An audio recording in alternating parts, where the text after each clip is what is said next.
Hello and welcome to RM logic. ये logic भी बड़ी अजीब चीज़ है। कभी कभी किसी बात के पीछे का लॉजिक नहीं समझ में आता और कभी कभी कोई लॉजिकल बात ही समझ में नहीं आती। कभी कभी लगता है कि बात तो सही है लेकिन इसके पीछे कोई लॉजिक नहीं है। और कभी कभी ये कहा जाता है बात में लॉजिक तो है लेकिन ऐसा होता नहीं है। अब ये लॉकडाउन को ही ले लीजिए। मार्च के 22-24 तारीख से जो लॉकडाउन का सिलसिला शुरू हुआ वो बढ़ा और फिर घटते घटते अब लगभग देश भर में लॉकडाउन नहीं के बराबर है।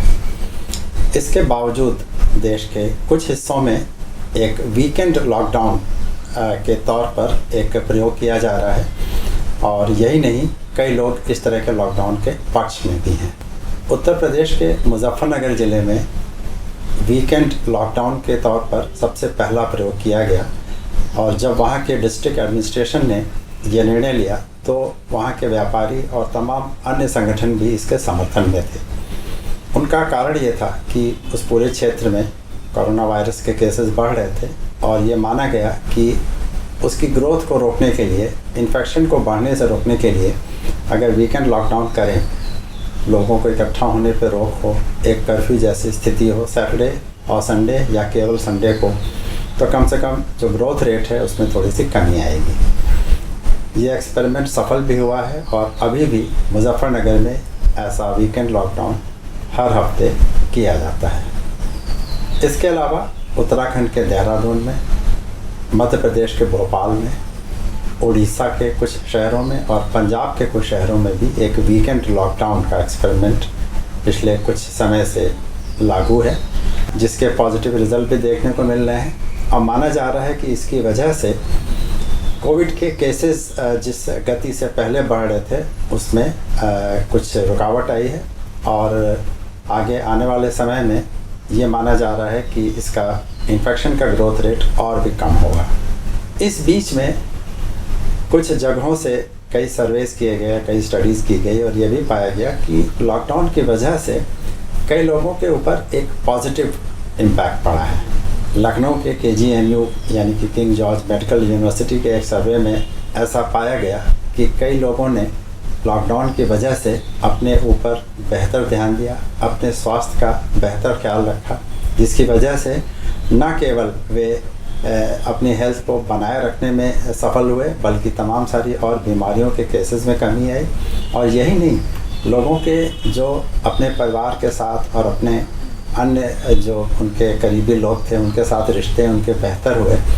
और इसके पीछे ये कारण बताया गया कि लोग अपने काम, बिजनेस, उद्योग और तमाम सारी और चीज़ों में उतना ज़्यादा इन्वॉल्व नहीं थे, तो उन्हें ये मौका मिला कि वे अपने परिवार के लोगों में और अपने संबंधियों के बीच में ज़्यादा समय बिताएं और उनके साथ उनके रिश्ते बेहतर हुए और उनकी अपनी सेहत बेहतर हुई, चाहे उन्होंने ज़्यादा एक्सरसाइज में टाइम बिताया, बेहतर खाना खाया वगैरह वगैरह। इसी के साथ ये भी पाया गया कि जो एक मेंटल हेल्थ वाले तमाम सारे इश्यूज़ थे उनमें भी एक इम्प्रूवमेंट देखा गया कि लोग ज़्यादा स्ट्रेस फ्री रहे क्योंकि उनके ऊपर अपने बिज़नेस को आगे बढ़ाने का स्ट्रेस नहीं था। तमाम सारे और काम से रिलेटेड जो तनाव थे उससे वे फ्री थे और उन्हें लगा कि इस लॉकडाउन की वजह से उन्हें रुकने का, अपनी ज़िंदगी को थोड़ा धीमा रखने का और रिफ़्लेक्ट करने का बेहतर मौका मिला। इस बात में दम है, इस बात में लॉजिक है। इसके विपरीत दुनिया भर से तमाम सारे स्टडीज़ आई कि लॉकडाउन के लंबा खींचने की वजह से मेंटल टेंशन, मेंटल स्ट्रेस और यहाँ तक कि डोमेस्टिक वायलेंस के केसेस भी बढ़े। तमाम सारी जगहों से ये रिपोर्ट्स आई कि रोज़गार चले जाने की वजह से, नौकरी चले जाने की वजह से, तनख्वाहें कटने या ना मिलने की वजह से लोगों में जो तनाव हुआ वो उन्होंने अपने घर के लोगों पे ही निकाला क्योंकि वे घर में ही सीमित थे। यही नहीं, तमाम सारे लोग जो अपने रिश्तों को बेहतर बनाने के लिए बाहर समय बिताते थे, ऐसा न कर पाने की वजह से वे एक अलग तरह के तनाव में आए जो उनके घर के लोगों पर निकला। इस बात का लॉजिक भी अपनी जगह सही है। सवाल यहाँ पे ये उठता है कि क्या एक वर्ग का लॉजिक दूसरे वर्ग पर लागू किया जा सकता है? जब समाज में जितने तरह के लोग हैं, उतनी तरह की सोच है, उतने तरह के अपने अपने ज़िंदगी जीने के तरीके हैं, तो क्या किसी एक वर्ग का ज़िंदगी जीने का तरीका किसी दूसरे वर्ग पर लागू होता है? ये बात सही है कि कई लोगों ने लॉकडाउन को अपनी ज़िंदगी को बेहतर बनाने में, नई चीज़ें सीखने में, नए नए शौक़ पूरे करने में और लोगों से अपने संबंध और संपर्क बेहतर बनाने में इस समय का उपयोग किया। इसी के साथ ये भी सही है कि कई लोगों के लिए लॉकडाउन उनकी ज़िंदगी का सबसे तकलीफ़देह और सबसे मुश्किल भरा समय था, क्योंकि लोगों की नौकरियां गईं, उनका रोज़गार बंद हुआ।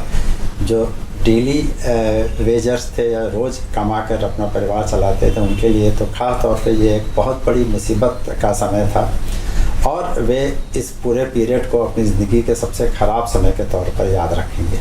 इस बात में भी कोई शक नहीं कि ये लॉजिक अपनी जगह बिल्कुल सही है, लेकिन ये पूरी दुनिया किसी एक वर्ग से नहीं चलती। ये पूरी दुनिया, ये देश और ये समाज हर तरह के लोगों के योगदान से चलता है। और अगर कुछ लोगों को ऐसा लगा कि इस लॉकडाउन की वजह से उन्होंने अपनी ज़िंदगी में नए मायने ढूंढने में सफलता पाई, अपनी ज़िंदगी को एक नया डायरेक्शन देने में सफलता पाई, तो उन्हें हम दोष नहीं दे सकते।